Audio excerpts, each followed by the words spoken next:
Brothers and sisters, it's been a while since I've been away. I always take a good hiatus after I do enough and say enough, and I just want to stand back and just watch how things play out. These last 21 days, let me tell you, I've seen more little events happen in a 3 week period this so-called year than any other week in this any other month or 3 week period, 21 days, so-called 21 days, but looking more like 18 or 19 or something like that when you actually put it all together. Anyway, first things first. So let's talk about George Floyd, right, real quick. And let's talk about how the trial went. And let's just speak on the fact that not over a year ago, but going on a year ago, when it first jumped off, I'm not going to say I was confident that the guy would get convicted, but I'm quite sure I spoke on the situation in fullness as to how it could play out and what the prosecutors I thought should have done and and I played the advocate of they who could claim otherwise, but some of the arguments I would have used as a prosecutor, the defense tried to use. Not even going to get carried away with that. It's not real justice. We have to see and wait for the appeal process to go all the way through. You can appeal for any sort of reason. You might just want, an actual trial where the court of public opinion hasn't already swayed anybody's mind, and they just watch and they just see what happens. You never know what people will do. You never know how people could overturn a decision that we all think or we all know is the right thing. Uh, Having said that, the other individuals, the other police officers, should all still be found guilty. You know, and I think that that's getting swept under the rug, and quiet is kept. Some of them might walk away from the situation. You understand? And that would be the travesty. These last 21 days. You see, I've been watching a lot of things. I don't have any links for you. I'm just going to go right into my mind and just tell you what I've been seeing and tell you what I perceive of all these situations. First and foremost, we have to talk about uh, the young lady, I can't think of her name right now, who was shot because essentially there was a falling out over not wanting to clean the abode that she was at or that she was in. As shitty as the police officer is, we have to take a step back and realize what created that. And what created that is a single parent household. You understand? So when people don't want to even hold to accountability, once again, if the white man brought the dope to the neighborhood, that's one thing. You selling it is a whole nother issue. You understand? They're two separate things. They're not the same thing. Even though people believe they are, they're not. So the separate issue of this officer shooting this young lady and killing her because she was lunging at somebody else with the knife, or so it seemed, or that's what people say. I can't play either side of that to act as if any one party is totally in the right. Like I said, there's a lady who considers her children kids, you know. So my ability to empathize with her situation is not as great as I would like for it to be. Because at the end of the day, I don't see how a person could tell me or you that, once again, the police officer, I'm pretty sure, is just on paid leave or whatever, but they're not going to get fired. That cop's not going to get fired. She had a knife in her hand. I mean, I need y'all to understand something. People get killed all the time with knives, all the time. People get stabbed to death all the time. So in a matter of discernment, you have to discern whether or not you're going to do your job or not. And then what do you tell people if you decide to not take a higher course of action? You follow what I'm saying? So if your course of action is not to the highest distinction that you can exercise that may possibly or potentially save lives, then you're at question. You follow what I'm saying? And then people question your resolve, and then they question your judgment.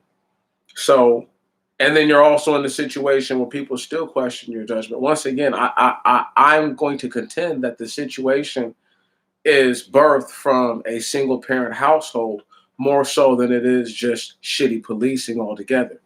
Now, having said that, I cannot stress to you enough how that police officer would feel if, for whatever reason, once again, people are cowards. They don't show their face. They talk about white supremacy this, white supremacy that. When you live in white heaven, can't white supremacy is a vestige of white heaven. It's not a progenitor to it. But the point is this: the young lady is gunned down, and everybody wants to get up in arms about all these black people getting killed. And they're going to be like, well, what about Andrew Brown? What about Isaiah Brown? Check me.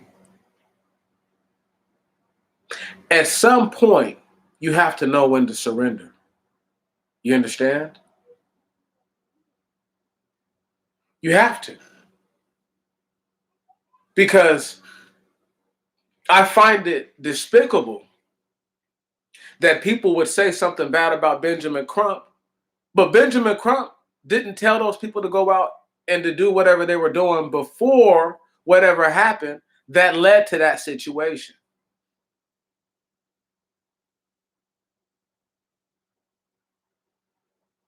Right.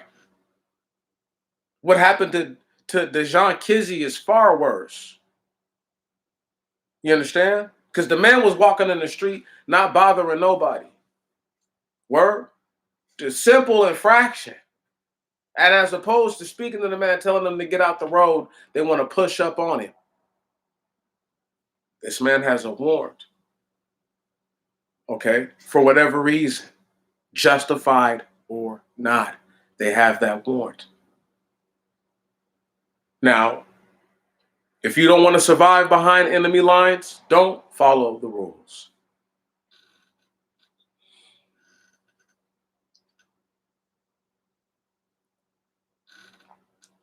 These last 21 days, I've watched black people get closer and closer to that toe-to-toe that they can't win. I already said it. Who told y'all that they was going to keep building the wall? Talking right when they won the election. You know I did.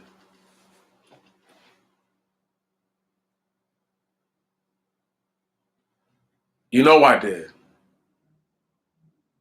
I did that for y'all. I told y'all what was going to happen because it's prophecy. It's hard for folks to tell me that they have faith that they're breathing in oxygen. So do you worry about taking each breath? There's a matter of faith in just your basic living. You follow what I'm saying? You don't worry about every little thing. That's really faith. See, people don't even understand that they operate in faith every day. I'm not on some mission to separate myself from all my people, just from those who are not wanting to really live a certain kind of way. You can live however you want to live with no boundaries, or you can live how you want to live within the boundaries. You follow what I'm saying? And there's the victimhood that we've wrought on ourselves, and yet don't take our active part in our blame for what we do to ourselves. I give you a prime example, because these last 21 days have been wild, where a man get a ride from a sheriff deputy and get blasted by the same sheriff deputy. What's popping, family? Hope all is well, bro. I pray all is well, man. I pray that you know that you've been able to stay away from these type of situations, big bro. I'm serious, man, because this stuff is crazy. Man got a ride from, once again, man got a ride home, ends up calling the police for whatever reason. There's a dispute between him and another family member. And then now he's shot at least 10 times and has 8 of the bullets still in his body. So I need people to think about this right here. They're trying to redact the murder video, keyword murder, of brother Andrew Brown. Now why I say murder, and once again, they're like, but you said he should have surrendered. It doesn't mean it's not murder. It doesn't mean it's not murder.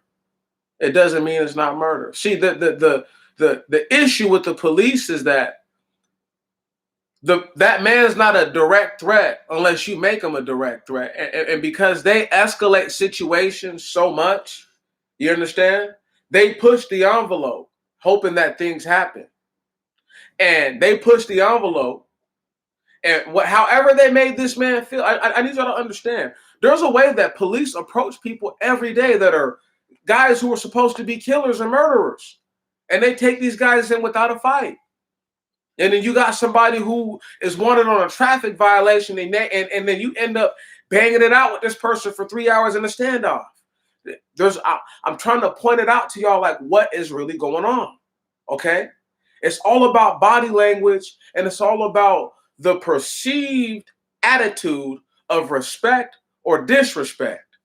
And whatever truly played out with Brother Brown, who is our failed brother now, there has to have been something that was either said to his persons or done to his persons in this moment, just like the young boy Daunte Wright.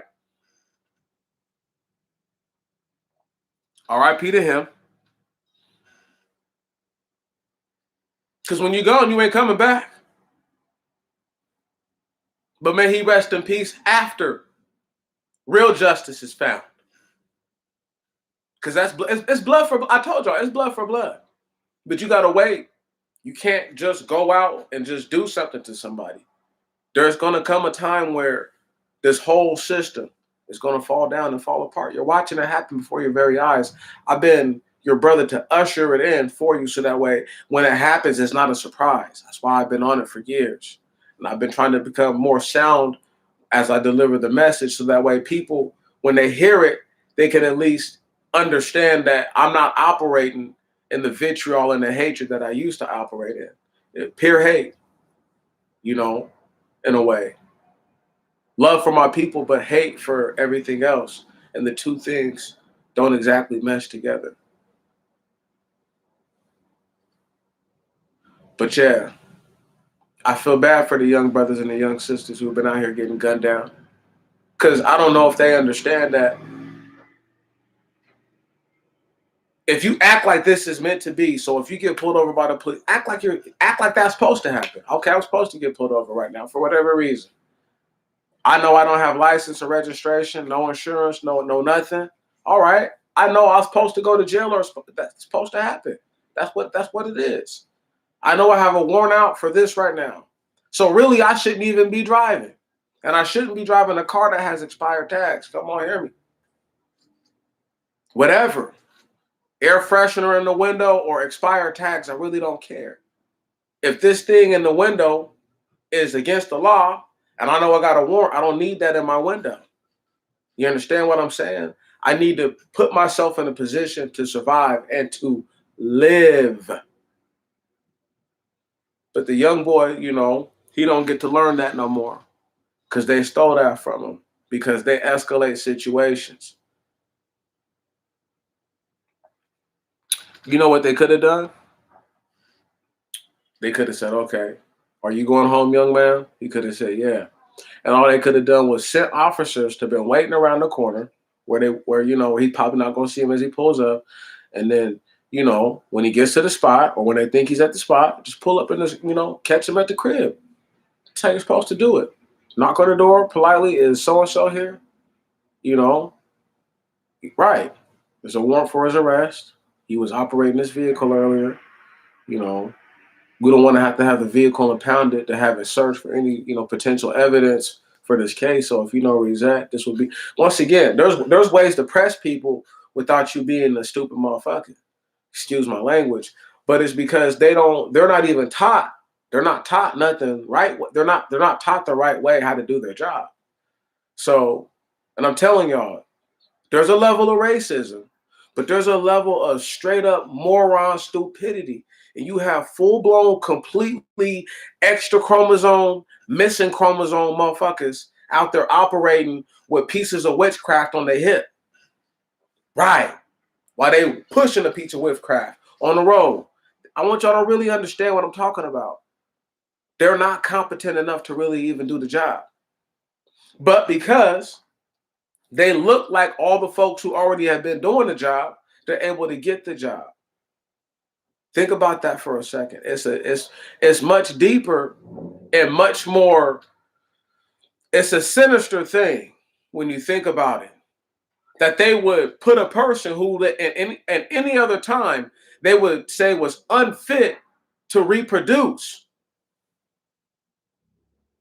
Think about that. You got cats who were literally unfit to reproduce. This is what folks who look like them came up with and coined. Not even fit to reproduce. Not even fit to make babies. And they're out there policing. People talk about the white devil this, the white devil that. There's a bunch of black devils out there in this world too. They're just not on Front Street. They get their image tarnished every day in the media different ways. So, and then they like to run the mud in honorable black people's faces too. Because these honorable black people, these righteous people don't understand. You can have no dealings with the wicked. None. You can have no dealings with them. Because if you deal with them, then you are subject to the same level of scrutiny that they are. So it doesn't matter if you didn't do it. It's just you've been around them. So why don't you deserve the same kind of attention that they're getting right now? Because you do. Right. And they don't want to hear that. So my thing is just like this right here. Why would bro tell the dispatcher that he has a gun? Yes or no? And why would he tell it? And see, once again, they say it's a lapse of communication. No, what it is you got folks on the job who, once again, they can't discern. Their judgment's not high enough to be on the job. They're not meant to do that job. People are like, they're all racist. Okay, so listen. How different would it be if a black person went out there and they're the gunman and then they shoot this brother? Because black police officers do, whether contrary to all y'all beliefs, black police officers do kill black people, whether they're foreign born or American born. It doesn't matter. In either one of those spectrums. So whether the cop was born here or born abroad, whether the victim was born here or born abroad, if you get killed by the police, no matter what they say, you're now a victim. Even if you victimize someone else. Because I'm going to tell you this right here. The real people who should get to shed the blood is the family of said individual. You follow what I'm saying? Not an extracurricular party. You know, it shouldn't be somebody that we all don't know punishing one of us. That's fucking backwards. And so that's the other problem with it. But black people have to recognize you would feel no different if a black person killed him. Right. Because it's not, as much as it is racist ass white people, white Gentiles, whatever you want to call them, it's just as much the institution that allows it that people capitulate or surrender, right, to. Because if you surrender to it, then no matter what you say, you now abide by the rules. So people can say, well, it's the enforcement arm of whatever. It's not. The term policing, the idea to police, is from what? Policy. What is policy based on? Things that either a Senate, things that the elders, a chieftain, someone comes to the conclusion of that this is how we will abide. So the police are policy enforcers, first and foremost.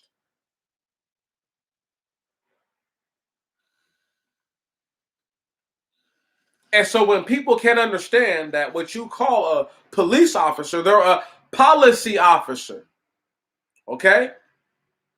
So whatever the policy is, come on. See, now we're trying to get somewhere. I'm trying to get somewhere with you. Because it's as much as it is about race, it's about what you teach and tell folks.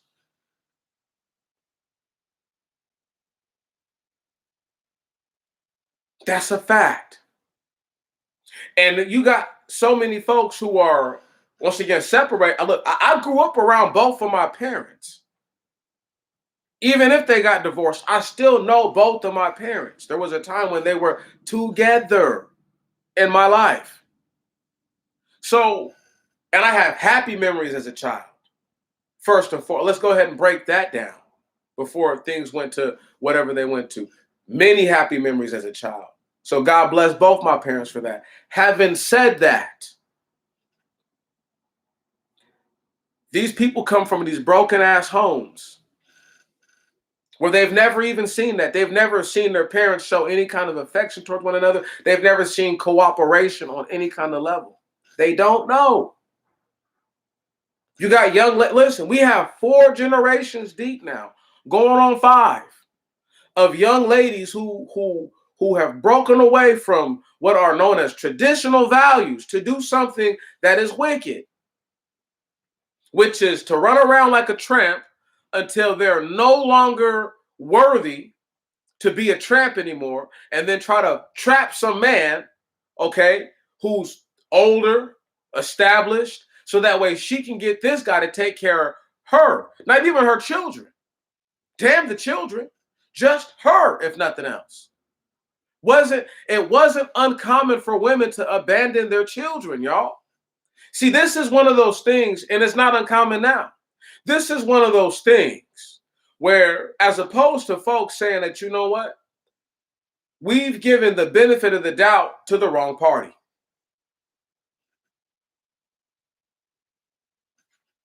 That's what it is. If I go around, let me just go ahead and just once again be clear about it. A doctor cuts open a man's chest who has open heart surgery, must have it, or else he's going to die anyway. He dies on the table. His parents want to sue. His family wants to sue. Children want to sue. Whoever, right? Somebody wants to sue. The wife wants to sue. Hell, the dog wants to sue, right? Problem is this. Before he was laid up on this table, right, he had been through multiple occasions where multiple specialists told him, hey, if you don't change the way you're living, right? Talking about people who came out and tried to actually, but he's just unwilling to change the way that he lives. It's not the doctor's fault that he died on that table. I need y'all to get that. Also, it could be the most racist, villainous bastard. Where we're like, we all thought he had a chance. But, you know what I'm saying? Yosemite Sam with the scalpel over here done carved him up and he's gone. This is the thing. You have to be able to stand back and say, okay, what brought about these consequences in the first place? We won't go and get biblical and talk about what we believe or what I know our ancestors did to put us here. What I'll say is this. If you can just talk about your life, what you have done, okay, you say, all right, what have I done to make myself to be in the position that I'm in? Whether for right, for wrong, indifferent, better or worse, right? Neutrality, whatever. I don't care. You have to be able to say to yourself, what have I done to put myself here?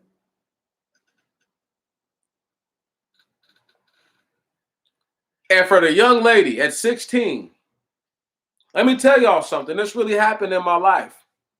My sister pulled a knife on me one time, and I had to defend myself. I didn't punch my sister, but I had to physically restrain her and get the knife from her. Right on? Yo, everybody's not that brave. And I'm talking about my sister could have stabbed and killed me. Talking about a butcher knife, like the blade this long. You know what I'm saying? This is years ago. She's still upset about that to this day. Shit, well, I'm supposed to just let you kill me? You know what I'm saying? That's crazy. But I love my sister. I wish somebody else would try to do something to my people. But I'm not going to just allow you to kill me. That doesn't make sense. Now, how we got in that situation? I think it was over like some restroom privileges. It was some petty stuff. But she just totally flipped out. But once again, though, did I call the cops on my sister? No, but she threatened to call the cops on me after I disarmed her. That's real life. That happened. See, sometimes, and this is why I said that the cops aren't built for the job, because a police officer should have the heart to get stabbed. You should have the heart to die. That's part of the job. Right. Now, should they not be trained to shoot only to kill? Of course. They should be trained to shoot to incapacitate at all times. If you can take a non-lethal shot, you should take one at all times. Right. It it it limits the frustration of feeling as if you meant to kill them or you only wanted to kill them. Where, you know what I'm saying? If there was just way more people who had only been shot by the police and survived, and yeah, I got shot in my arm, I got shot in my leg. But no, that's not what happens. They shoot to kill. Because they're, once again, the lexicon of their training, I need y'all to understand this. As much as it is about these dudes being racist and hateful, if the lexicon of the training said that you don't shoot to kill unless, and you can get in trouble, blah, blah, blah, blah, blah, blah, blah. Right. But qualified immunity, shoot to kill, it brewed the perfect storm. That's what, I'm trying to I'm telling y'all where this stuff came from. It's not just from them being racist, because places where there's only primarily black police officers, let's say a place like East St. Louis, Illinois, right? Anybody who's ever going to watch this, tell me one time you've ever heard of East St. Illinois being in the news for police officers murdering someone or even killing someone. And I'm sure police have to do what they have to do down there. Check, and it's a violent place. It's a violent place. Never hear about that. Want to know why? Because that's right. Because they're black people. One of these days, y'all will understand. It's okay for the black cops to kill niggas, but if the white cops kill niggas, everybody up in arms. You niggas kill each other, you don't say nothing. It's pathetic and it's a shame. And it's a double standard that you can't continue to stand by. You're not going to win the battle. You're not going to continue to honor something that doesn't make sense. Right. The shame of slavery is not going to make somebody honor something that is senseless. Believe that. I know what I'm talking about. So the next time people get mad, ask yourself what led to this situation. Because these same police, I want you all to think about this right here. As much as a piece of shit as Derek Chauvin is, it's not like he killed George Floyd before that, went out and like found him and like gunned him down. I need y'all to really understand the situations that these dudes put themselves in. It's not fair for me. It's not fair for you to have to defend folks who you're like, what are you doing? Right. But somehow people think, I just told y'all, the righteous and the wicked cannot coexist. Hear me. Am I calling the people getting gunned down wicked? No. I'm telling y'all, I can't coexist with the wicked. It's not going to happen. There's brothers and sisters right now who have been murdered this year. You ain't heard nothing about them. They were killed by another black person. And they was an honorable, upright brother or sister. Where are their fucking roses, niggas? Right. These last 21 days, I've seen why the toe-to-toe was going to fail. Because the guys who think like me are the one with the training. There are trained and there are untrained. It's that simple. And you got cats out here telling y'all to go and do shit that they would never do themselves. They're not even built to do. They don't know what it takes. Understand what I'm trying to say to y'all, yo. Bruh, man got shot in the back of his head trying to drive away.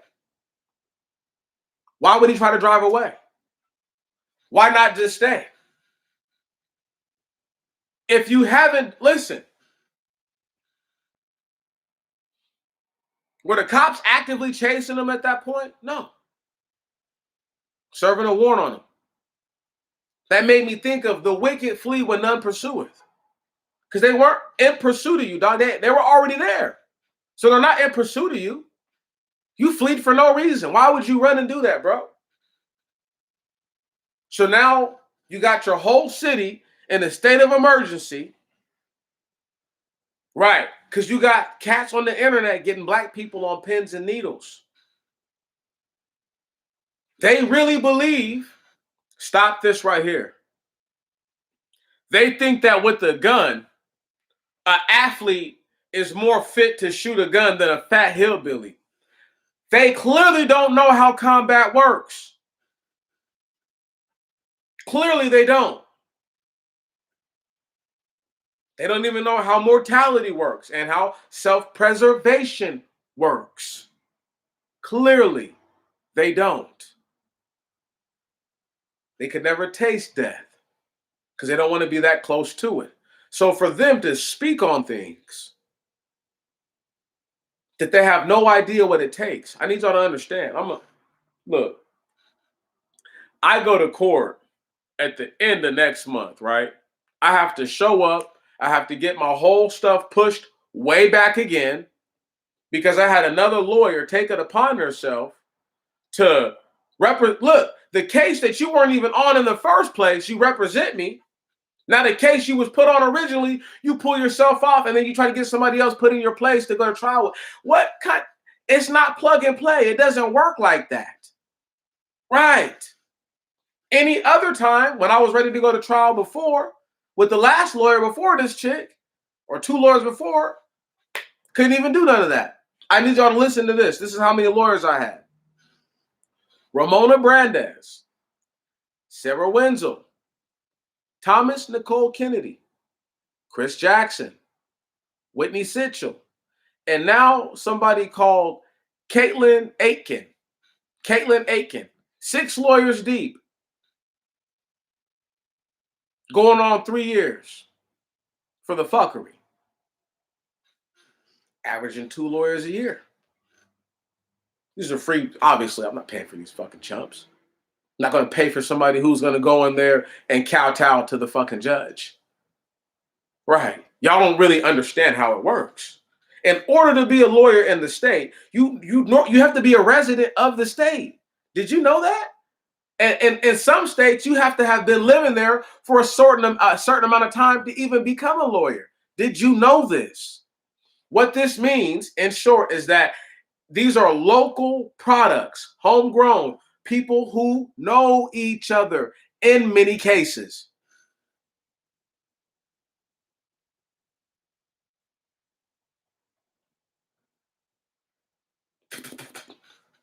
Traveling lawyers like Benjamin Crump are not common.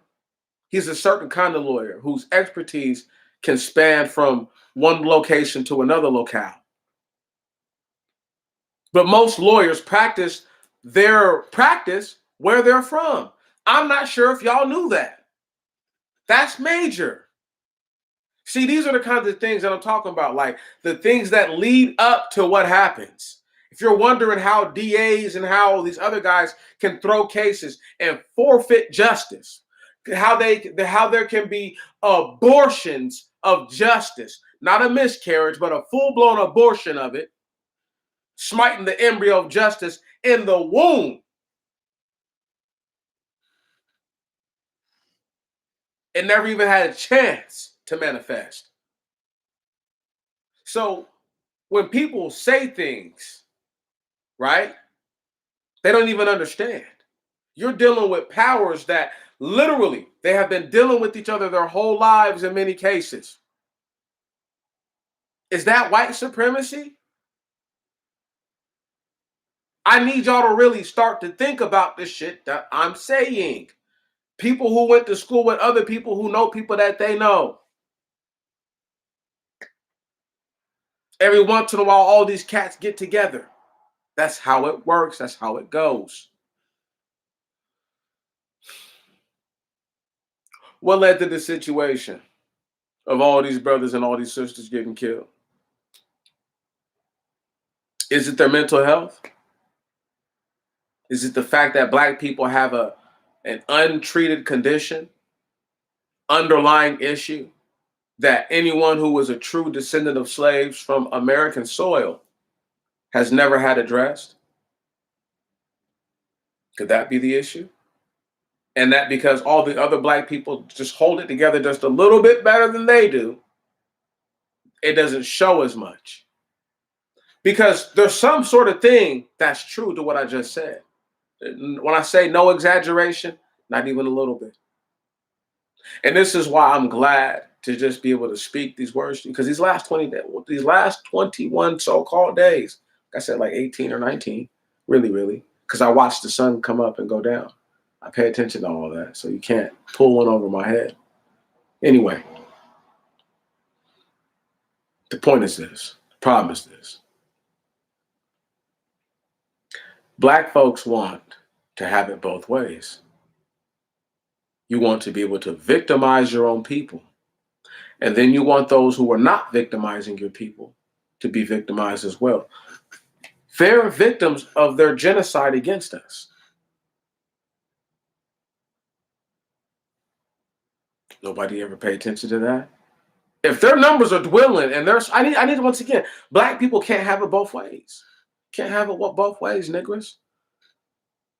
You can't want to be selling the dope that's killing your enemies, and they're now admitting to you that, yeah, this shit's killing us. We're dying off in pandemic, epidemic proportions. Right. The depths of despair with white people are phenomenal right now. Those are suicides, just in case you didn't know. So the suicide rate is so up right now. It's so up. And it's really mainly up with just white people. I mean, all other groups are going to have had slight increases, but it's really just up with white people because they can't hack this shit. Because for the first time, they're realizing that they have never done anything. Because if they were so good at all the stuff that they claim to be good at, the pandemic, first and foremost, would have never happened. That's why these Gentiles, these beasts of no nation, okay? This is why they're so bent out of shape. Right, once again, that's why I laugh when the Africans get bent out of shape about the white man raping the continent of all the valuable resources. It's like, well, why didn't y'all cash in on those resources before? You've been sitting on them for a long time, thousands of years, didn't do anything with them, right? And people don't think that those are black Gentiles because the people in the Bible, the Adamites, they're well aware of what raw minerals are and precious stones. Well aware of those things. However, brothers, sisters, get what I'm saying. Do y'all realize that It's a build-up to these things. It doesn't just happen overnight.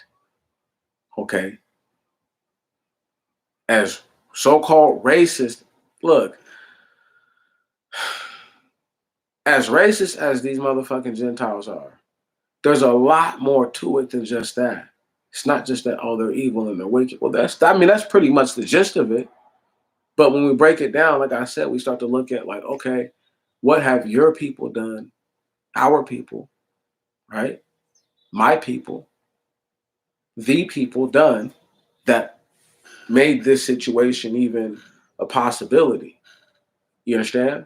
Because something took place. Nothing happened. That's not possible. That's impossible. So something happened. Something took place. It's just, do we have the ability to accept it? You get what I'm saying? Do we have the ability to fix it and to change it and to really appreciate what it is? Because I'm not worried about a lot of the people. Because guess who they're listening to? Folks who are telling them out of one side of their neck, it's a white boy summer, and then out the other side of the neck, a pull-up summer. I need y'all to understand. People who talk like that are duplicitous, and they don't know anything. Once again, I need y'all to think about this. I've had police raid my home. Police came to where I was working and arrested me, okay, under false pretenses.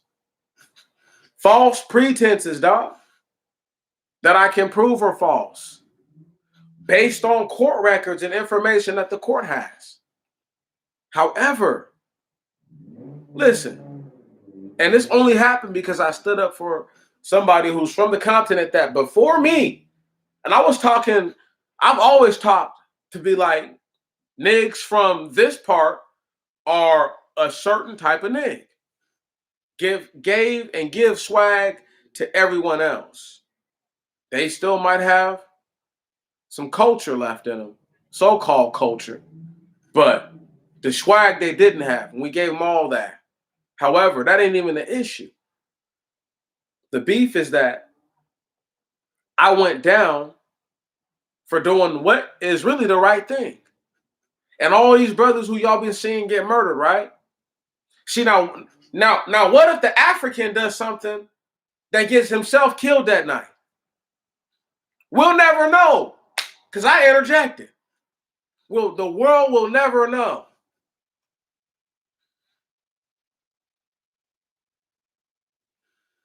It is what it is, man.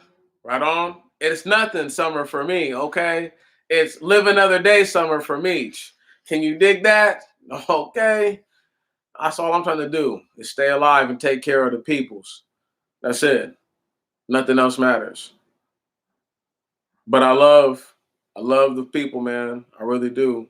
I just can't let it be something that folks don't really appreciate, because I know don't nobody want to hear it, man, but we have to be held accountable.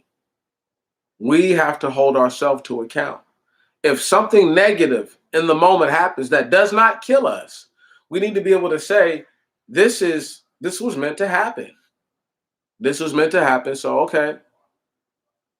If I had acted like the ERPA was meant to happen, like, okay, this is meant to happen. They were meant to do some weak shit because I stood up for somebody and I did the right thing.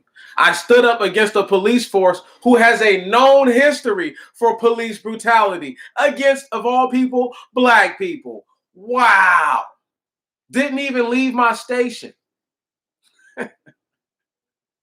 Yet allegations were made against me that I used to run at and charge the police. But for some odd reason during this so-called altercation, I didn't even move from where I was at. Man, it's very misleading to tell somebody that who's a judge.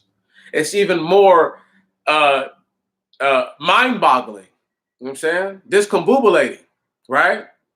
That a judge would sign off on an active order against my persons based on partial information.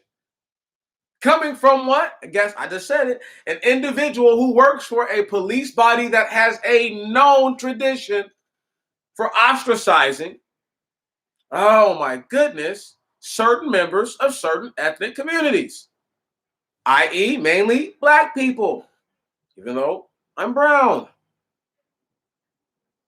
Point being this, I just laugh. Because how do they think they're going to figure that first off, if we go to trial, the trial is real simple for me. We argue basic. Once again, right? No need for me to resist at the hot dog stand and act stupid and then get myself shot in my back while I'm trying to, while I was before just serving hot dogs. Right? You get what I'm saying? Did I want to get arrested? No, of course not. Do I want to go to trial and all this bullshit? No, of course not. Is this part of the struggle? Yes, it is. That's what I'm trying to tell y'all. That's what the real one should be saying, talking about, oh, white supremacy out here messing with black people. This nigga was selling dope before all of this. One of the motherfucking people who's selling the poison to our people because you say that the white man brought it in. But the same niggas who are saying this, are you selling dope to the people right now? Because if you're not, you need to shut the fuck up. Right. You can't have it both ways.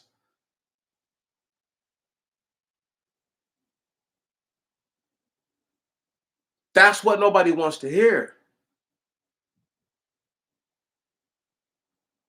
Yes, he was murdered.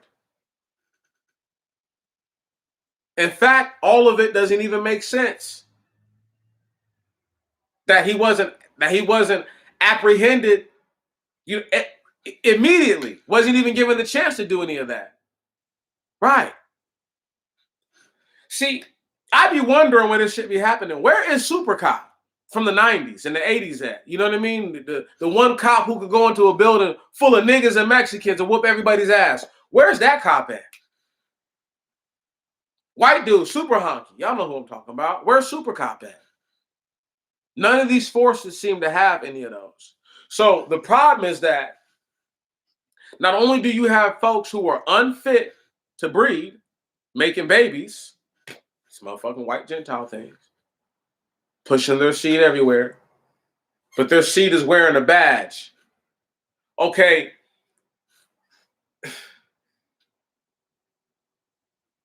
I know it's going to be hard to process. But if a hillbilly could speak proper English and wore nice clothes, would you know that there was a hillbilly? Think about what I'm trying to say.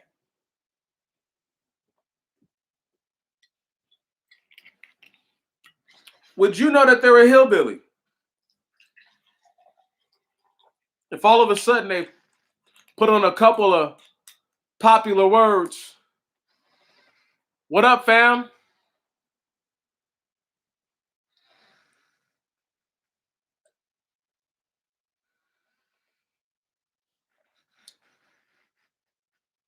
Was good. And here chopping it up. You know how we do. And here chopping it up. Doing what it has to be done. Because, if I don't tell them the truth, then nobody will. And they want everybody to be a victim. This is the thing. Every person who gets killed is not a victim. You're a victim because you've been killed. But you're not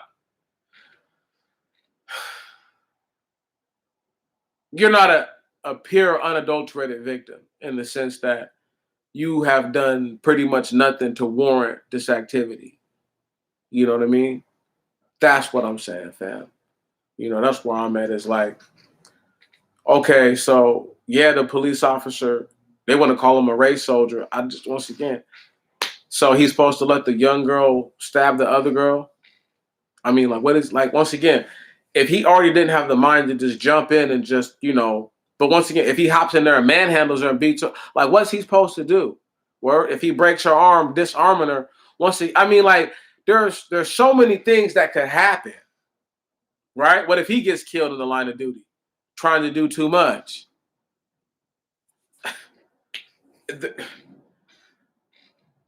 I know it's just a job, but it's still a job, and they have to perform the function of that occupation. They don't have a choice. Otherwise, get another occupation. You can't be a police officer and never arrest anyone. That's hard. It's hard for me to believe that they're a police officer. How are you a policy officer and no one has ever made an infraction against the policy that's set? Knowingly or unknowingly. It's impossible to even think that's possible. It's highly unlikely. You see what I'm saying? That's so unlikely. That's so damn hard to believe, that nobody's even going to consider, nobody with the sound mind is even going to consider that. So these last 21 days have been like that for me of, okay, Meech, how did we get here? We got here how? And I'm like, oh, that's right. Because people thought that by voting in Joe Biden, they thought that all of a sudden everything would change. You could argue he's race soldier number one, since y'all claim he put so many laws on the books that shut niggas down. But the thing is, though, quiet as kept. Race soldier number one got in because of who? That's right, Yvette Carnell. That's why she been missing in action. They could say she's sick or whatever. She's sick to her stomach because she a sucker and a sellout, and she sowed seeds of destruction with that Democrat down ballot bullshit. See, black people let their hair down after Biden won. Did you see that? Did y'all notice that? Was it just me? Was it just nig man? Or did some of these nigs let their hair down a little too much?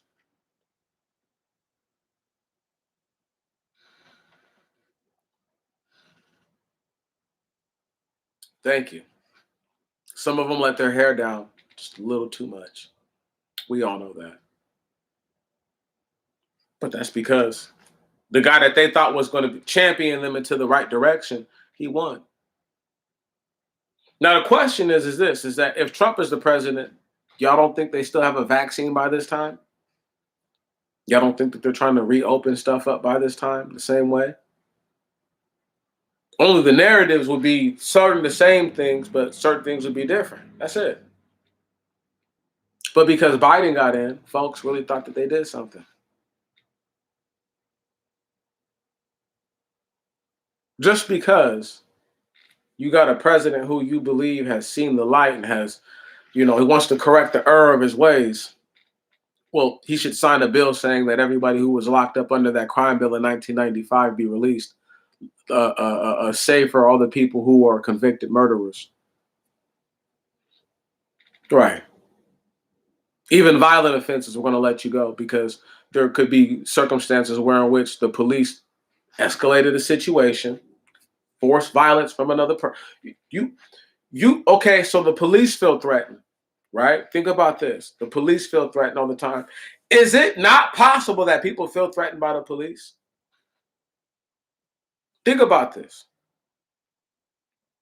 Teachers, parents, all sorts of legal guardians, all sorts of so-called mentors, right?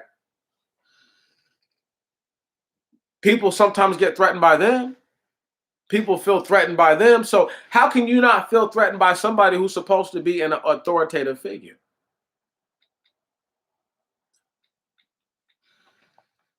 So they can be in fear for their life, but someone that they came with aggression to take away can't be in fear for their life?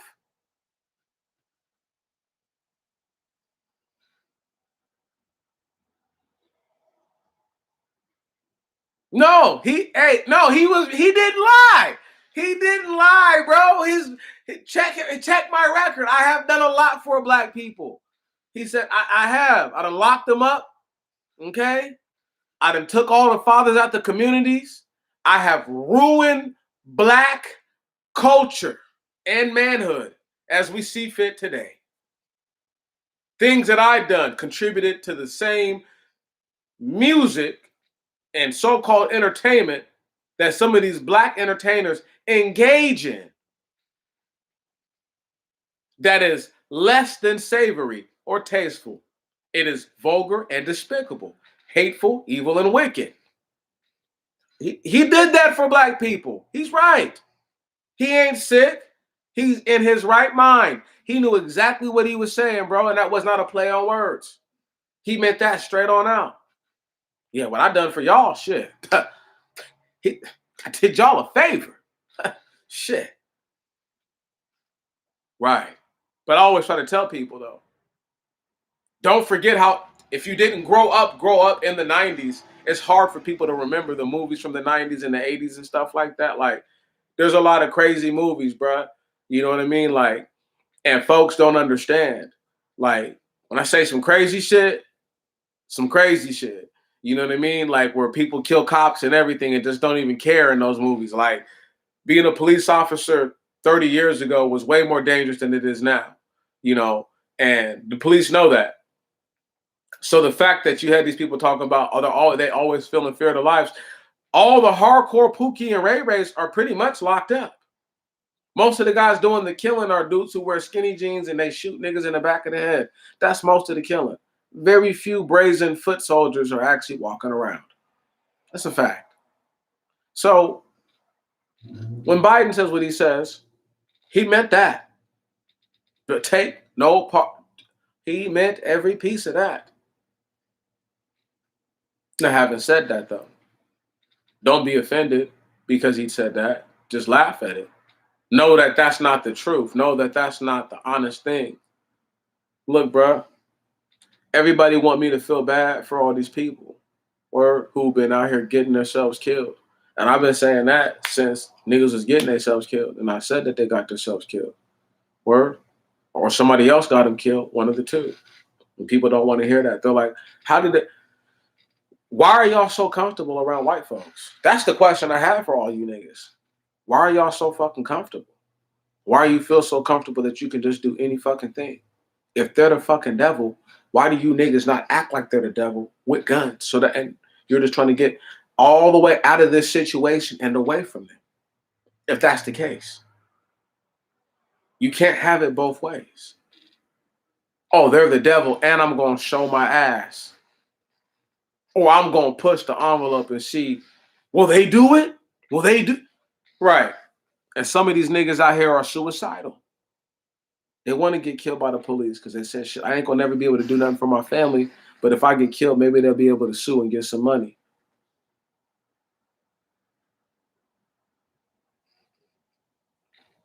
Okay.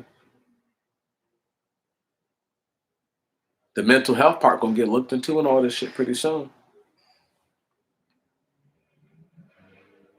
I'm not worried about white boys shooting up shit. That got nothing to do with me. I told y'all what was going to happen. Red Flagistan, baby. We're behind enemy lines. And that glass house called mental health is such bullshit. So who is a person to tell you that your mental health is bad? They live on earth with you. How much better can their mental health really truly be? Think about that. They're in more control to some degree, I guess. But if you haven't lost your mind and you're not going crazy, you're not harming anyone, how much more in control are they than you? Thank you. If I ain't never met somebody who's like, I eat a hot dog or a sausage and they never drop mustard on my shirt unless they don't eat mustard.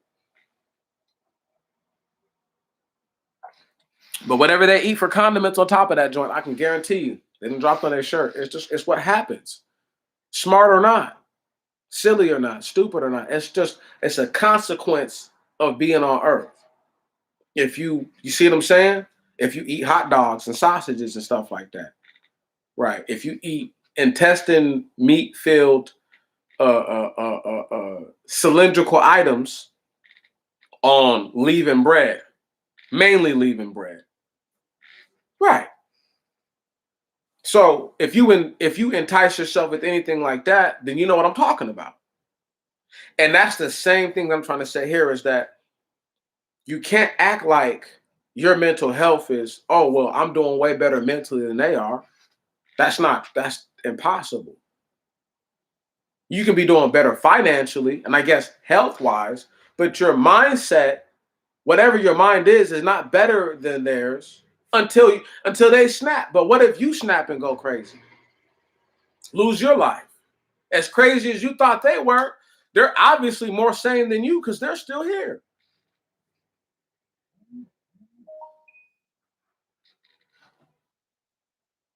One second.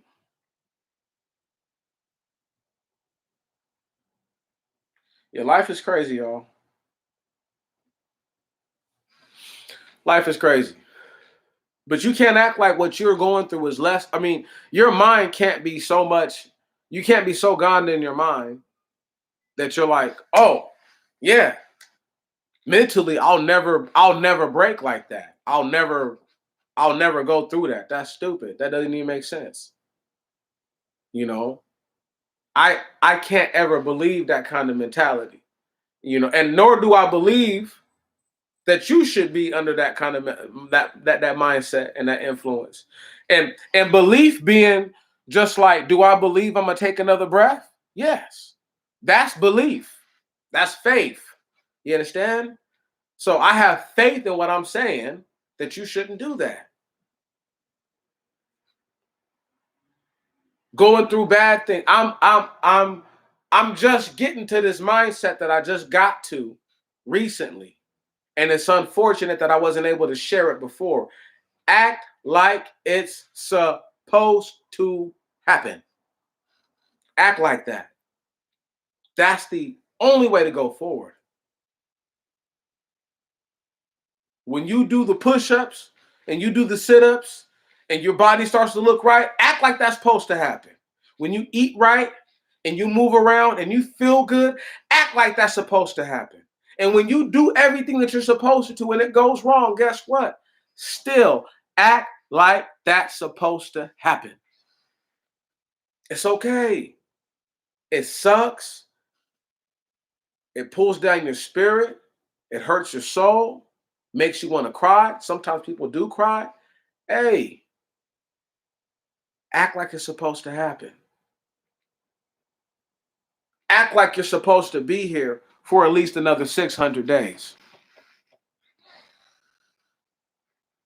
Act like it. Act like your God sent you here to be punished. Did you hear me, brothers and sisters? I said, act like the God that you say that you love so much with your heart and your souls. I pray it's not just your lips and just your tongue doing mouth service, doing lip service for him. I pray the God that you say that you love, you realize that act like he sent you here to be punished. Act like it's supposed to happen.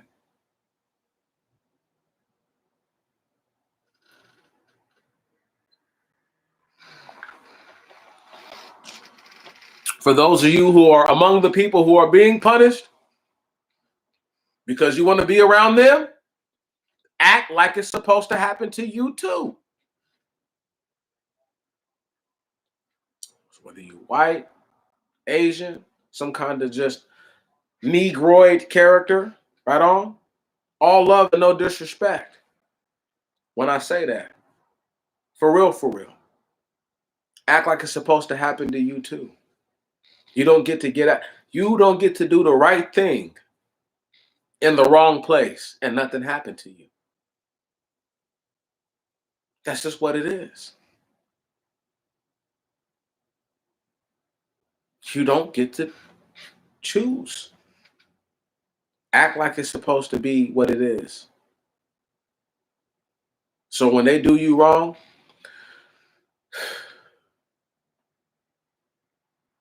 I'm doing this prepping, this dishwashing stuff right now, right?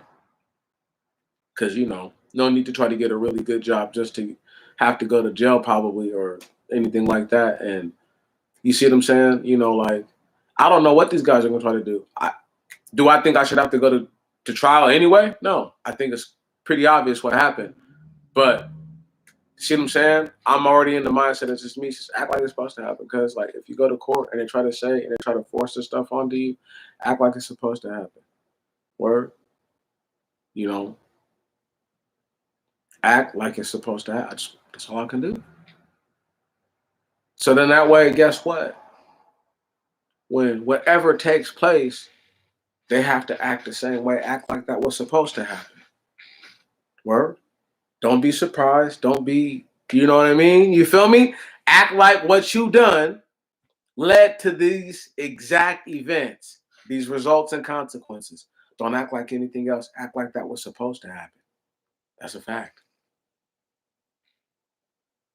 See, that's where they don't want to hit, they don't want to get hit with that.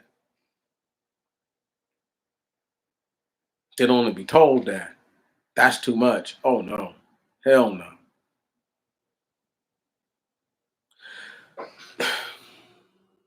You know, these last 21 days, I've seen something that black people hadn't done in a long time, though. That kind of impressed me. They really put their foot down in a weird way.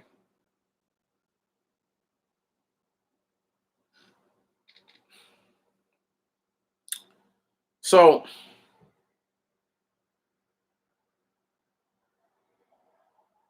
they've now shown that they are viable combatants. Y'all do realize armed militias, whatever, showing up to the young boy's funeral. You know what that says, right?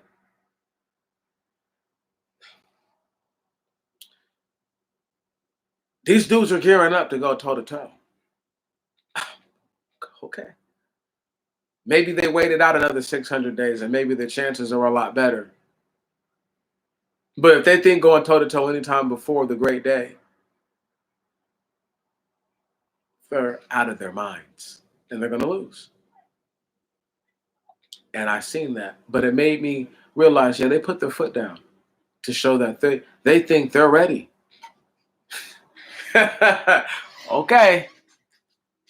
We're going to see. We're going to see. But I want everybody to recognize and realize that what led to those consequences is that they don't believe that they're supposed to be punished for anything that they do. Right.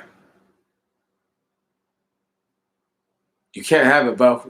You will not and cannot have it both ways. Trust me. You're going to lose in the end if you think you got it both ways and think you can have it both ways. There is no way that you can have. There's no. So, on what level do you think that Black Lives Matter is about to fizzle out? Because I'm calling it. I ain't said it yet. I told y'all they had a little while before I thought Black Lives Matter is going to be around probably till the end of everything.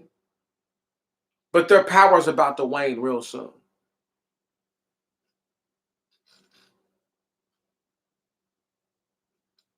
They're going to have this last juice uptick come this summer, later this year, start a so-called next year in January.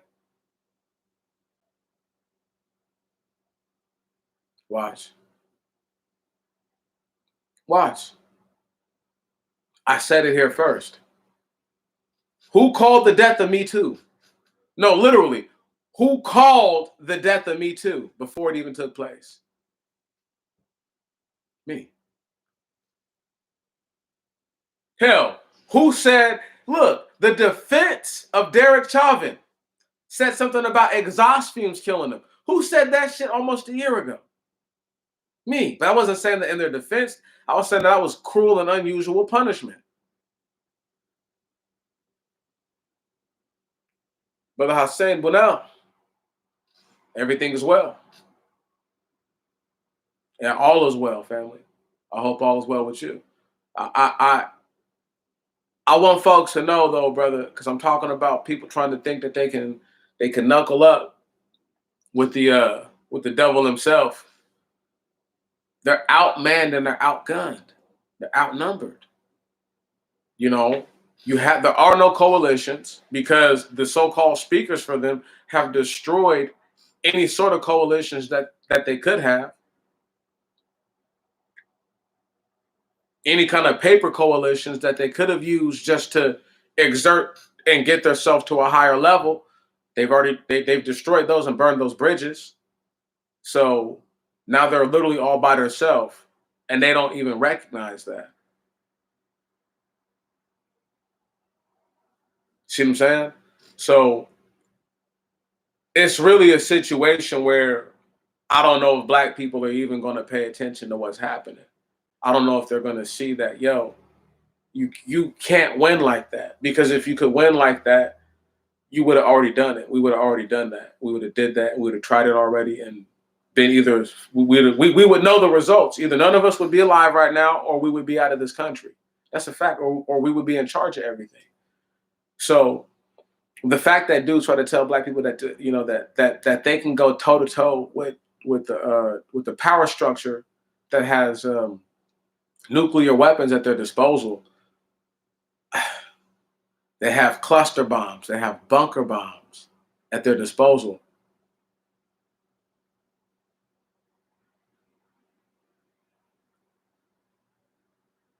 That's right, brother. But but the Most High has to let people get broken all the way down into pieces.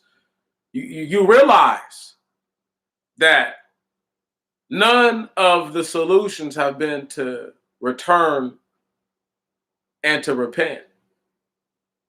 Right on? You see what I mean? That's the last message we're going to get from these brothers and these sisters. And repent for what they're saying. Repent for what we've become. Because we're better than this. And that's a fact. That's what we need to repent for. And people don't want to hear that we're better than this. They want to, espouse the idea that that it's because of the white man that we're so diminished, and that because of them, and it's like, you know what? Did you eat today? And people say, yeah. I'm like, what'd you eat? And they ate something elaborate. They went to a place like Chipotle and got a barbacoa burrito or something like that, right? You know what I mean? Black beans, spicy pico, corn, all of it, right? You see what I'm saying? They had something good to eat today, but don't understand, like, bruh, your ancestors, your people never had you.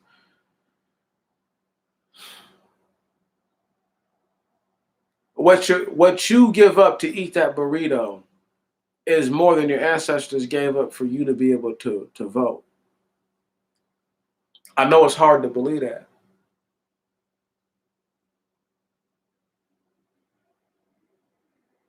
That's right, brother. But you got to understand, brother Hassan, is that if you can say that, then that means that we're here because of those actions, and because we have yet to hold ourselves accountable. Right? These last 21 days will just become another cliff note and footnote in history with the black man, woman, and child, as opposed to them looking and saying, you know what? We lack accountability as a people. It's one thing to talk about slavery and to talk about what it did to us. It's another thing to talk about committing wicked actions while you're oppressed against other oppressed people. You follow what I'm saying? If I'm oppressed and you're oppressed and I wrong you, brother, to the degree that I deserve to lose my life, I deserve to lose my life, even though it's tragic, because we both understand that I'm oppressed just like you. And that's the tragedy in it. But we have to be able to stand back and realize once again how we got here. And because the history that I broke down to people, I believe almost eloquently in the 3 videos before this last live stream, my 3 last live streams, I broke it down quite clearly how we got to where we're at, to a distinction that we know who the players are, we understand who the players are, we understood what they were trying to do. I didn't get too biblical with it because I don't want folks to feel that I'm trying to force something onto them like religion, when the Bible is not religion. It's a historical account of a people that has been long forgotten and are believed to believe to either be the convert, the convert amalgamate who now lives in the land, or are believed to be extinct altogether. So, because we have been subjugated to the title of African, and our brothers and sisters who stayed in the land of so-called Africa have been subjugated to the same title, we don't have the choice or the ability to actually make way to move. You know what I'm saying? Shalom, brother. Shalom, bro. Peace. But yeah, brother, we don't have that. We don't have that ability to make do the way we want to. We can't, because we're here. You see what I'm saying? We're here to be punished. So there is no righteous sacrifice we can really, really make to the Most High God, or proper, I should say. You know, I don't have access to actual, you know, a goat or a whole lamb to do, you know, that I could raise myself. Like to me, there's a process to all this. You follow what I'm saying? You don't just get right to sacrificing. You raise the animals, you find out who's the best ones are, right? I always joke around with my brother Andre and say, you know, the ones I'm eating are the fussy, hard-headed ones who are perfect. But it doesn't always go like that. Sometimes the perfect one is the most peaceable one, right? Is the, you know what I mean? But maybe that's the one to sacrifice anyway, because they're the most pure in their being. You follow what I'm saying? You know, and that's why sacrifice is always called for them to be young, not to be older, adult version of the animals, where they've already lived and they've been defiled, or they've defiled themselves. And this is just the way it is. There's a process to that. You see what I'm saying? And this is what I'm trying to break to the brothers and sisters, is that these last 21 days, I really got to really see, like, holy smokes, we're not seeing that there's a process to all these things. You know, today, right now in your city, there's a police officer driving around, but they're not killing nobody. They're not shooting nobody. They're not putting their knee on nobody's neck. They're not doing none of that. And the last thing they want to do right now is any of that, because of the stuff that's going on. Now, are there still a few gung-ho soldiers who, you know, I'm going to hold the line till the end, bro? Of course. There's always going to be them. But you have to, you know what I mean? You have to know that they're there. And you have to see that, you know, that, you have to see that already in them. You feel me? You know what I'm saying? You have to see that crazy white person already in them. And you have to identify that. So when you identify, you say, okay, I'm going to stay away from Billy because he looks like he's having a long day. Word. He's look like he's actually having a terrible day. I'm going to stay away from Billy. You see what I'm saying? I'm not going to bother him. I'm not going to bother him. Because he looks like, damn.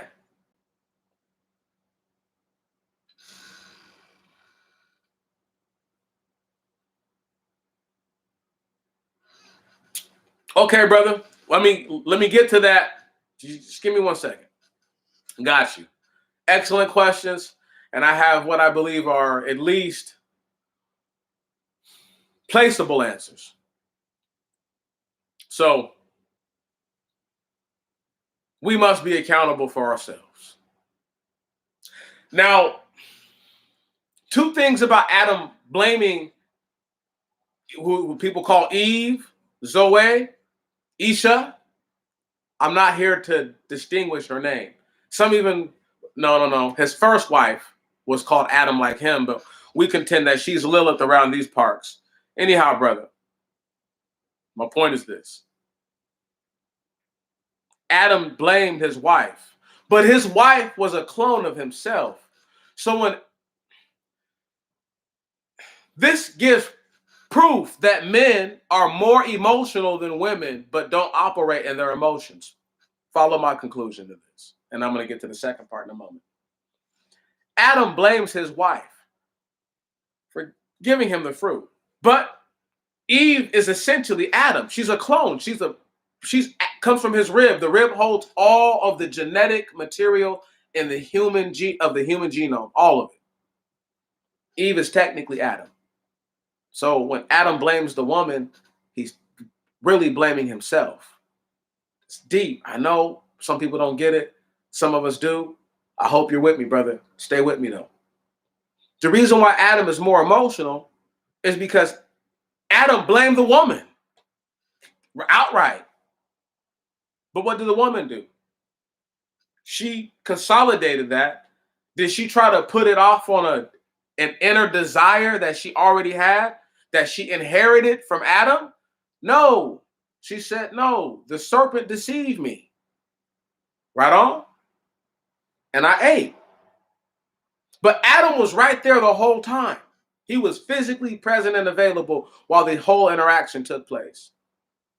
That's number one. Now let's move to the second part of your thought. Okay. Do you want the two-sided answer to that? Because I'm gonna give you two sides anyway. But the most obvious answer to that is yes. The Most High God came to the people. You know what I'm saying? The Most High God did ingratiate himself to the people. He created man. So in essence, no matter what we say, he came to the people first because he created us. Now, when we get to the other part of that, we say, okay, stop, put some brakes on that, pause right there. We have to go back to Genesis chapter 5, I want to say, or Genesis chapter 3 at the end of it. Let me look real quick. I'm in the book of Joshua right now, going through a little study time. We'll have to get to that sometime this week. I just been slowly getting myself back into the scripture again, reacclimate myself to what I want to share with y'all. And we're going to do another run through the book of Enoch again, y'all. So get ready. I got some stuff in the works. We're going to do a book of Enoch and a Genesis chapter 1 on up, tie together. And anyway, it's going to be all over the place. It's going to seem sloppy, but we will connect the dots and we will make the knots as tight as we can make them when the time comes. But Genesis chapter, let me see. Genesis chapter 4 at the very end, right? And I'll read it. Verse 25. And Adam knew Eve, his wife, and she conceived and bore a son, and called his name Seth, saying, for God has raised up to me another seed instead of Abel, whom Cain slew. And Seth had a son, and he called his name Enos. He hoped to call on the name of the Lord God. Now, when it says he hoped, he trusted, had faith to call. What I'm going to contend there is this. It's about to get deep. About to get real deep. See, because Enos had faith to call on the Most High God, right? That's the true first actual meeting on that level. Adam never asked God for anything, bruh. Read the Bible. He never asked for nothing. He, as some people would say, he thugged it out, okay? The hard way. He never asked for nothing. And brother, I'm glad I was able to give you a piece of my mind about how Eve is essentially a clone, no matter what you say. If they can clone a sheep, how can Eve not be a clone? Where do you think they got the idea from? If they copy the Bible for everything, right there at the very beginning. Anyway, let's not get too carried away with all that. Brother. Enos called on God first. Out of all the men, think about what I'm saying. He's the first to actually call on God. So even though he's dead, I could make the argument for him that even though the Most High God made man, this man did what you're saying, which is I'm not going to say he came to the Most High God, but he called on him. So we have to remember that the Most High operates a certain way. You feel what I'm saying? He doesn't give to you what you don't actually ask for. You don't ask to breathe. He created the body. He made the body to breathe. You don't have to ask to become hungry or thirsty, right on? You don't have to, you follow what I'm saying? To feel like you need nourishment or sustenance. You don't have to ask for that feeling. These are things that you were programmed with, if you will, and with your software into your hardware. So, because that's the case, we're able to perform certain functions and not realize that this is a function that was meant to take place based on our based on our based on our potential as a type of creation that we are. Less so more than it is an active miracle. Even though it is an active miracle to take a breath, that's the program. That's how it was designed. You follow what I'm saying? So we have to look at it like that, that the people called on the Most High God. They cried out, remember, when they was in Egypt. So there was a cry, there was a frequency, come on, there was a spectra that was tapped into by the people through their due diligence because they were hurt, because they were downtrodden, they were oppressed by their brother man, the Egyptians, not even a Gentile. Straight up their cousin kin, but overall brethren.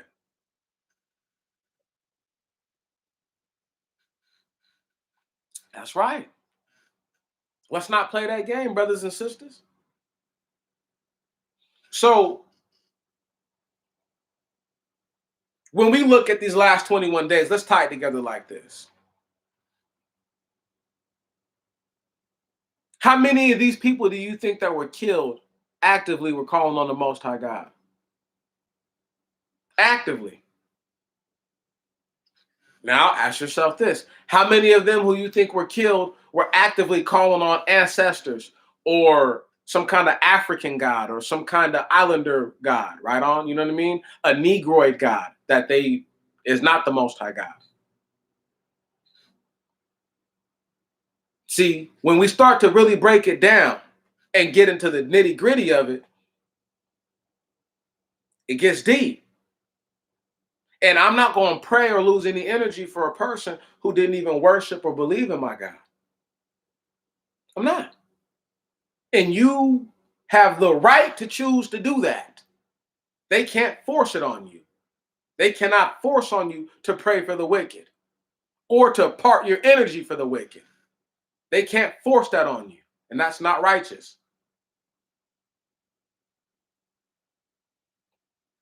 I appreciate you, fam. You get one of these fancy schmancy wrenches, right on. I love giving everybody one. It's just my thing to do.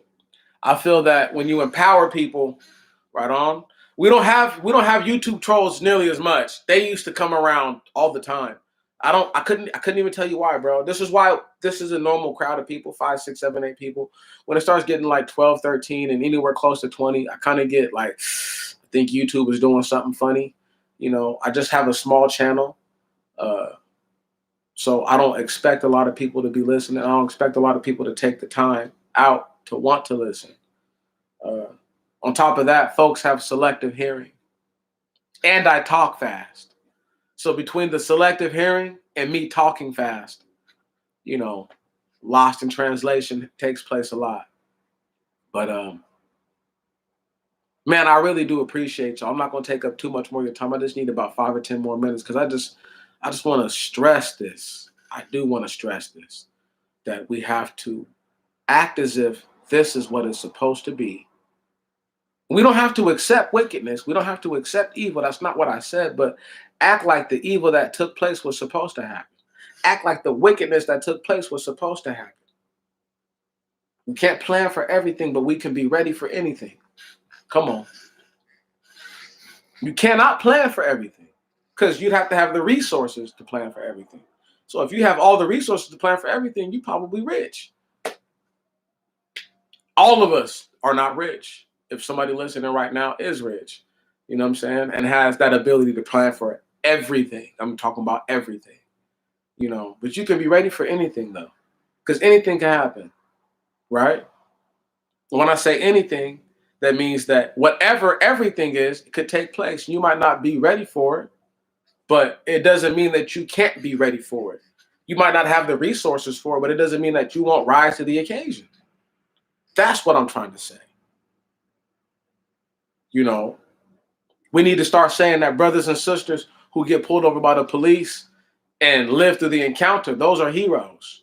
Brothers and sisters who are able to go about and handle their business every day without becoming victims of their own inner anger and their own inner hatred for either their self or for just the way things are or for their enemies, right? And they don't let that to get in their way of their judgment. It's a sad thing, you know, when you don't know the Most High God and when you operate in hate all the time. I'm telling you, that's a sad thing. So, you know, I pray for those souls that are lost that really did believe that they just thought that God gave up on them or that God abandoned them. I just, you know what I'm saying? It just breaks my heart to even think like that. Like that's where their hearts were at, you know, and that's where a lot of people feel. That's what they don't want to believe because they're like, look at everything, right? You know, and they want to pull their hair out. They want to go crazy because they're hot. But I'm like, man, you just got to hold on, cuz, and keep believing. The same way you believe that you have to pay your rent, you believe 100 times more, 1,000 times more, 1,000,000 times more that the God of heaven is going to come back and let justice reign, real justice, righteous justice. Justice to me, brother, is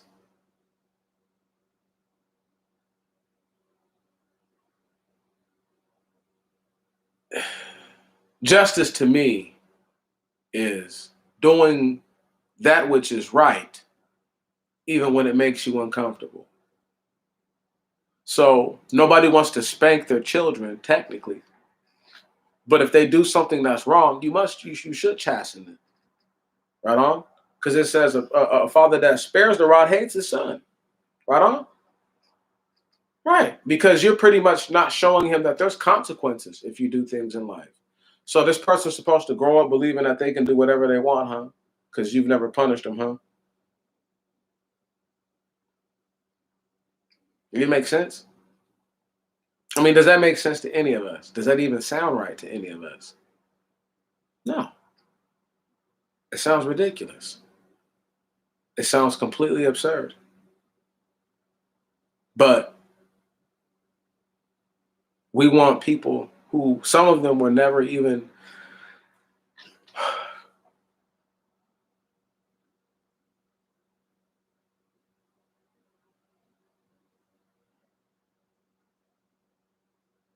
bro, I agree with you, bro. Bro, staged or not, once again, it's supposed to happen, family. Right on. But we are powerless to stop this because where can we go? Where can we move up to right now as a whole group of people? Where can we go? You know what I'm saying? Where can we leave to on this earth? Where can we go right now? That's not Africa. Where can we go? Nowhere. And that is the kick in the pants that we have to deal with.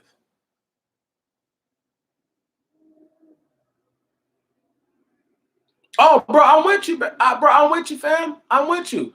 We have nothing to lose. Once again, what do you have to lose to roll your dice on the Most High God? Nothing. You got You got everything to gain, nothing to lose. But they roll their dice on everything else, bro. We're all right. All of us who believe like this are right. We all believe a certain way. Once again, nobody has to see every little thing the same, but there are certain principalities that don't change, you know, and we all must respect those principalities, no matter what we feel in our heart should be different, or why, you know. I'll give you my quick thoughts on the vaccine. Why not? Last 21 days since blood clots seem to be the thing. Look, I'm not taking it. Right on. I got sensitive skin as it is.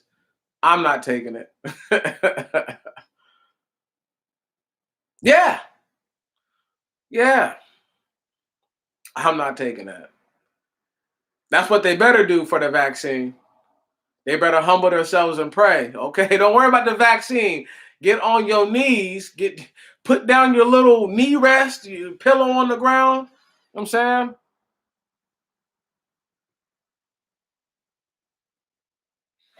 You know what I'm saying? And make it happen. Make it happen. That's all good, bro. You made it.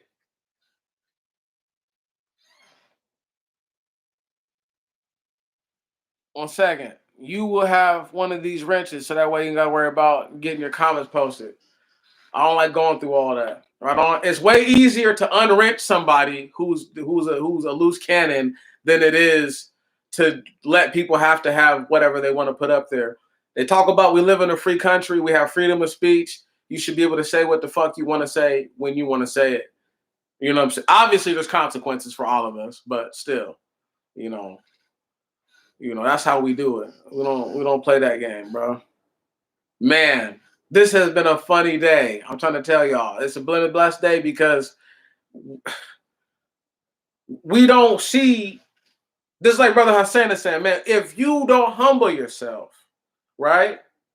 So humble yourself is drop the knife. Humble yourself is let yourself be arrested. Humble yourself is don't drive off in your car. Let yourself be arrested. Humble yourself is if you're going to call the police, don't tell them that you have a weapon. Humble yourself. Maybe when you get home and you have an issue with your people, humble yourself.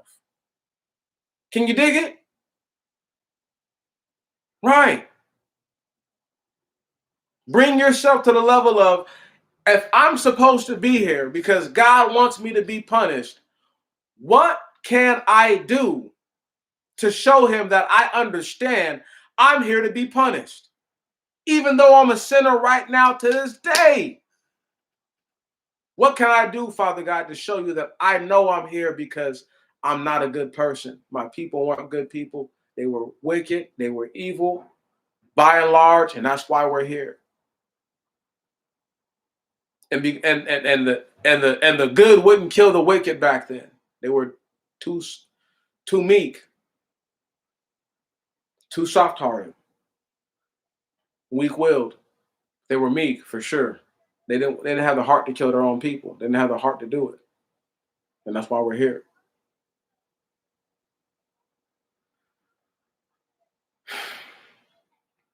There's going to be a lot of riffraff that gets brought back with us when we leave this place. And there's going to be a day where the great thinning really takes place, where nobody but us gets to see, and we'll really get to understand why the Most High God wanted us to get far away in the first place.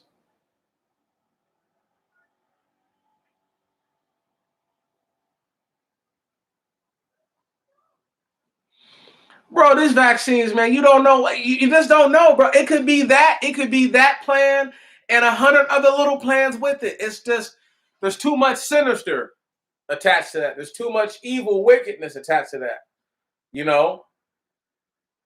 But the question we have to ask ourselves is this. When cats like Professor Black Truth, when cats like the Black Authority, when cats like Tariq Nasheed, those three in particular, pushed the narrative 6 months ago, 7 months ago, that they would start this anti-Asian talk, they said it before anybody else, before the media picked it up or anything. They gave the media the idea. So you got these cats who literally have caused for this to happen because they spoke on it. This anti-Asian, listen, that's who should be getting forced to get the vaccine. Every Asian person should be, look, if you're from China, you got to get the vaccine because I'm sorry. Otherwise, you can't stay in America. You got to go back. It's that simple. The shit come from Hubei, Wuhan, nigga. You feel me? Unless y'all getting a motherfucking vaccination, dog, you got to go. That's the facts. I don't give a damn what they say. Right. F-A-X. Facts. Right. They don't have to like it. They don't have to like it. Okay? Black people didn't like it when the government came and stole their land from them. They had to just accept it. You know? But that's the point, bro, is this is the best way for it. For a brother like me to be very clandestine like, to speak on the issues in a real nigga-like way, but still sound like I know what I'm talking about, but relate to my people, because anybody who's not relatable can't be related to. You know what I'm saying? And I don't know how else other than like you can't feel what you can't smell what they're stepping in if they're not relatable. It just won't happen. And I try to relate to people that all the problems that they think that they've experienced, that they know they have for sure, but the ones that they think they've experienced, some of these things are, it's meant to be just like that. Whether you want to call it a test, a trial and tribulation, whatever, it don't really matter. Right on. It's all the same thing. It was meant to be. Right?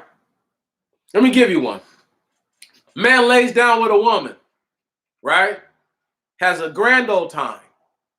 He thinks that's meant to be. He's like, I did all this, I did all that, finally got what I wanted.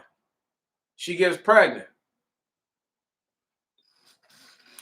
Playboy.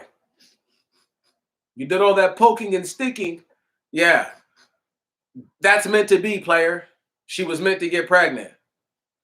Facts. They don't want to hear that. They censor everybody. I'm censored. I've been suppressed by YouTube for years, bro. All my videos should get hundreds, if not thousands of views. I'm one of the only few honest brothers there are, you know. But because I have a way of being that is not conducive to the social environment, it's easier just to make sure that my channel doesn't get the same spins, if you will, as everyone else who is talking about similar things or liking things, but just ain't even talking about it to the gravity. You know, I can talk all straight, what they call statistics, but that's boring. And a lot of that is conjecture because no stat has every single person on earth included in it. So it's hard to say these are actually truly good numbers to go by. That's not conjecture. That's a basic observation of what they do that is truly conjecture. Conjecture is coming to a conclusion, right, falsely or without all of the information. You see what I'm saying? Let me check that out.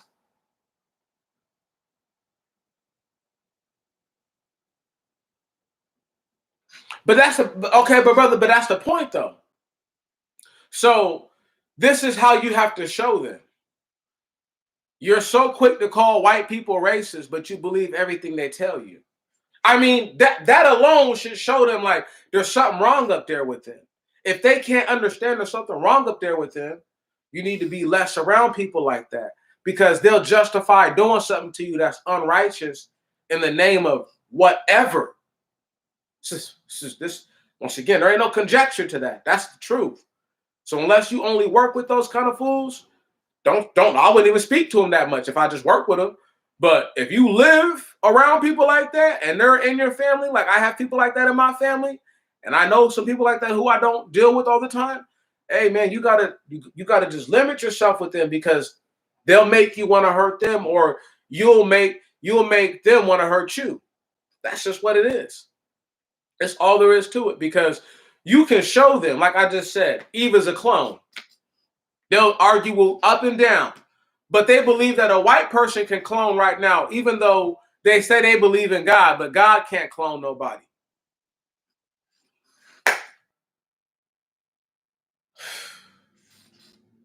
Somehow, this character in this book randomly guess to take the one part in your body that has every single piece of your genome in it and make a whole nother person out of it. Randomly guess to do that.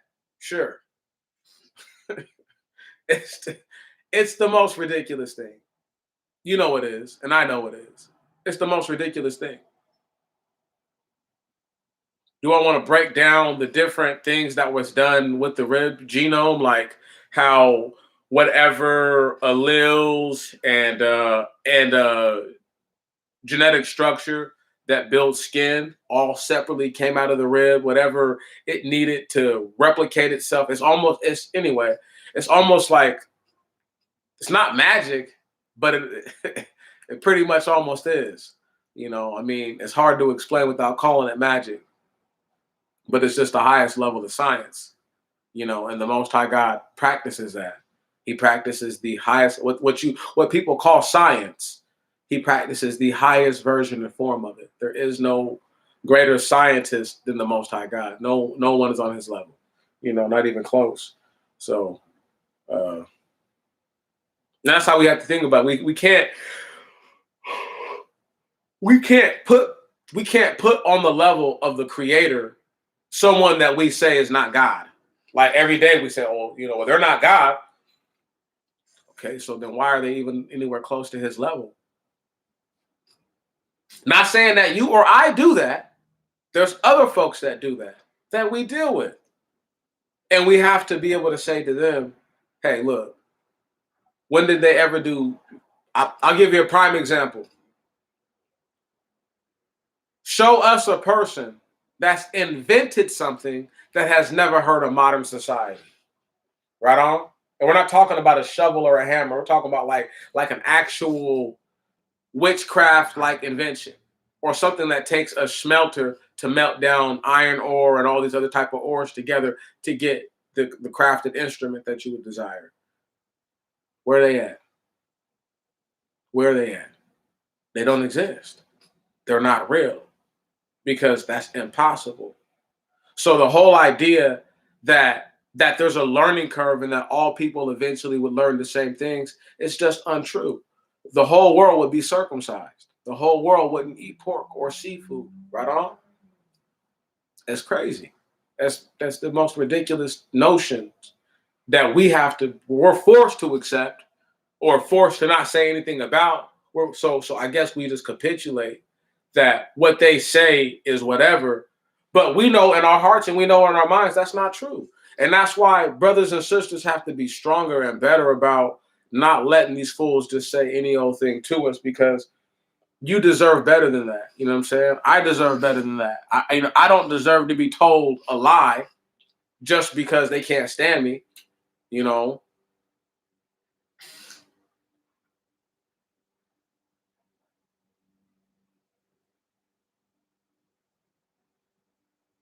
That exactly, brother. Exactly.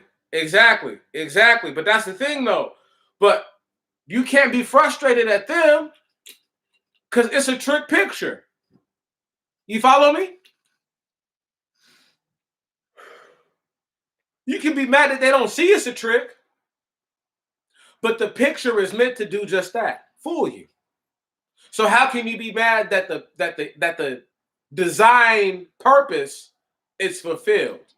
Right on? All we can do is say, okay, they don't get it, and do our best to not have those kind of conversations. No matter how strong that desire is to say, you know what, I need to say this, just let it go and say, you know what, it's meant to be right now. They don't want to hear this at this point in their life.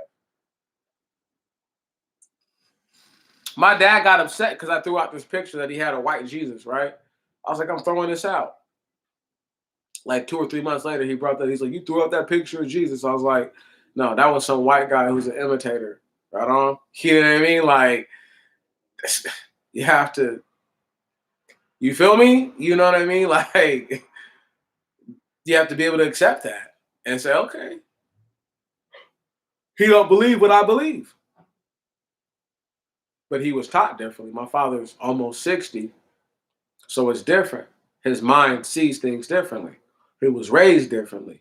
These are all things that I can acknowledge and I appreciate. Do I agree with the way he was raised or what he was shown? No, not all of it, But there's enough of it that's agreeable to where I'm like, okay, I can see how he came to these conclusions and he's comfortable within these conclusions, right? As opposed to being like, oh, he's just full of shit. Nah, because my father's one of the most intelligent people that I know, but he doesn't use his actual intellect, you know what I mean, the way that he can. So it's like if you know him, you'll think he's just lazy sometimes, like, because this dude's just being hella lazy, like, you know what I mean? Like, he knows way more than that. He just literally being intellectually lazy, and that's not cool. So there's a lot of brothers and sisters who don't have their parents anymore, and they don't know that it's going to be more difficult without your parents than it was with them. You know, at the end of the day, this person is probably more willing to die for you than anybody else. And I know this is going to sound crazy. The Most High God, he really is the kind of God that was like, he without saying it, he would die for us. I don't know how people don't understand that. Word? Like, there's no reason for him to have to, but he's like, I would die for you. And this is how you repay me? I mean, I don't know if people even understand that or even got that vibe from him. He's like, I live forever, but I would die for you. And that is one of those things that goes not talked about, overlooked, underappreciated. They clearly don't read the scripture like I do. They don't believe in the scripture like I do. So therefore, the conclusions that I come to sometimes to people sound like I'm reaching. But I know for a fact that the Most High God would die for his people. He loves us that much. It's just that it's that kind of thing. And they can't even recognize that this is the creator. Now, how irrational would that sound? Right, that would sound way too irrational to people. But he's like, I'm the creator of everything. He's like, if I were to choose to give myself up, I could do that. No one could stop him.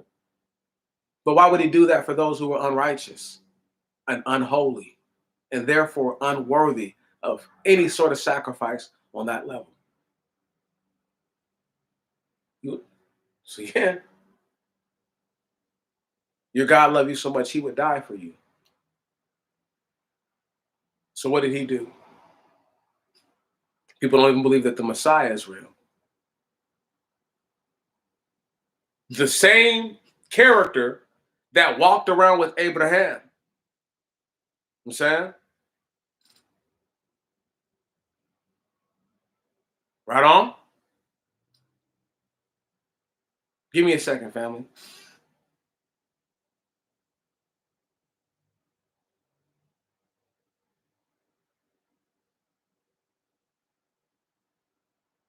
Bruh. Bruh.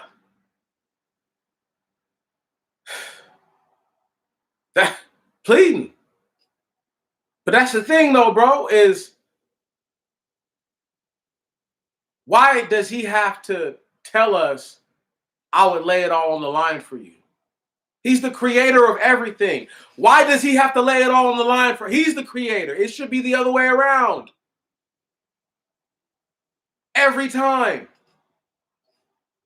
Bro, I'm dying an infinite number of times before I ever let the Most High God do anything like that. It's not even funny.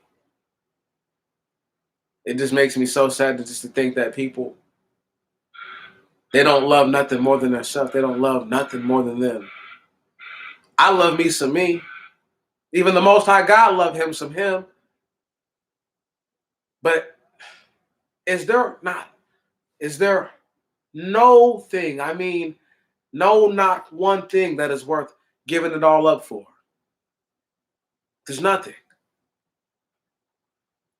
He sent the Messiah, the same one who was considered God that walked with Abraham. and Isaac and Jacob, and shewed himself unto them, because no man shall see his face and yet live. Ask the Egyptians in the Red Sea. The same Messiah who was with Adam, he was asked to come down to make a great sacrifice.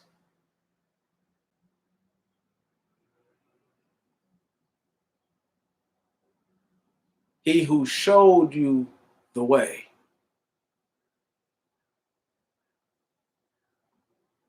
Nobody else. And that's what I'm trying to say, black people.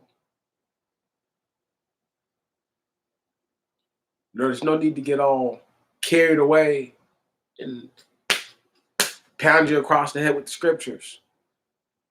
Because I know y'all know, I know y'all know in your heart of hearts, you know what I'm saying to be true. That your God would give it all up for you. And I know that scares people. He's not irrational. He's not unreasonable. He's not any of that. Where do you think you got all those feelings from? Right. Your God's not feminine, but being emotional is not feminine.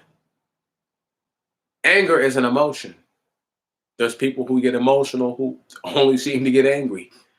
Okay, so, and I'm not saying that he only gets angry. I'm just trying to give gravitas to the word emotional. Your God is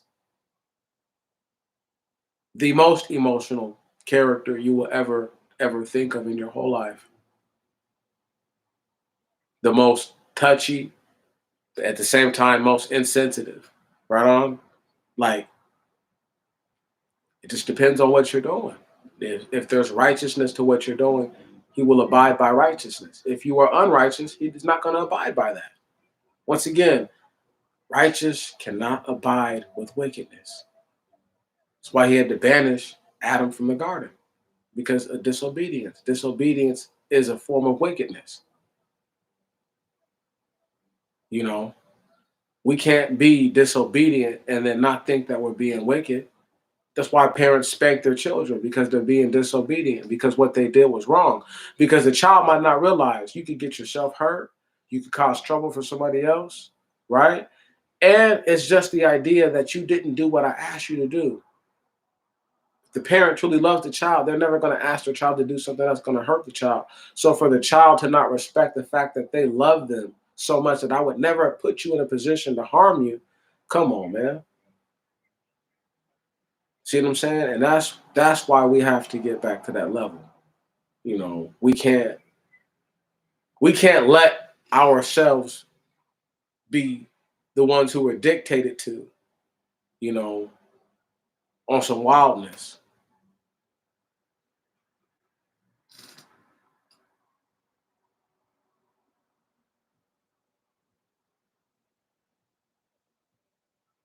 Oh, hey brother, you are absolutely right. You know what? Hang your hat on this. Everybody hang their hat on this. And I'm going to get ready to roll out. This is so much more healthy to congregate like this. Just to think about, just to hear it. I know folks were like, what about what I want to say? That's why I read what people say. Lay it on me. Because I'm not too good to read it and I'm not too good to consider it. I'm not too good for none of that.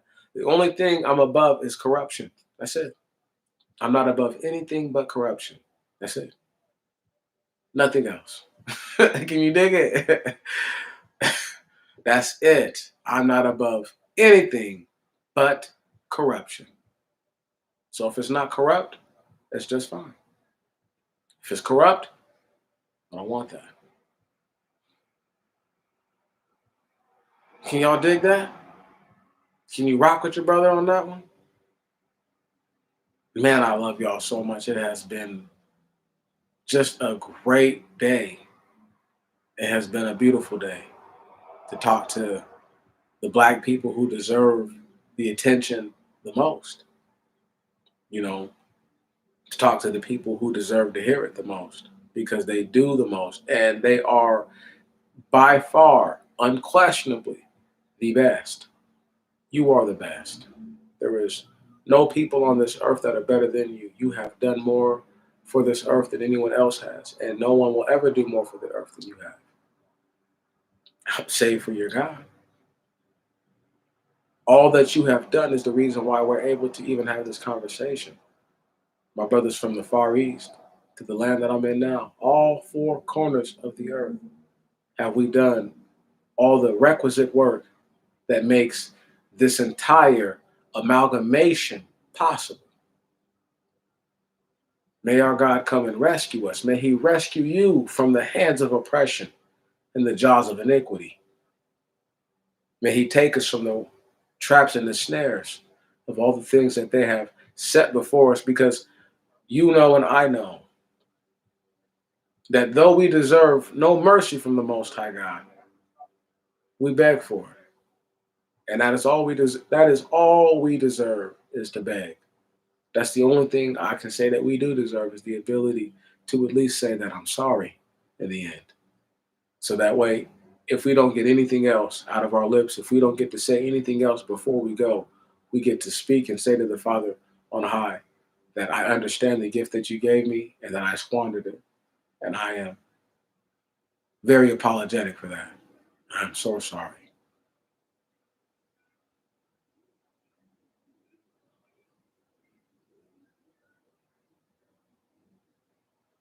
I love you too, bro. Hey, man, everybody.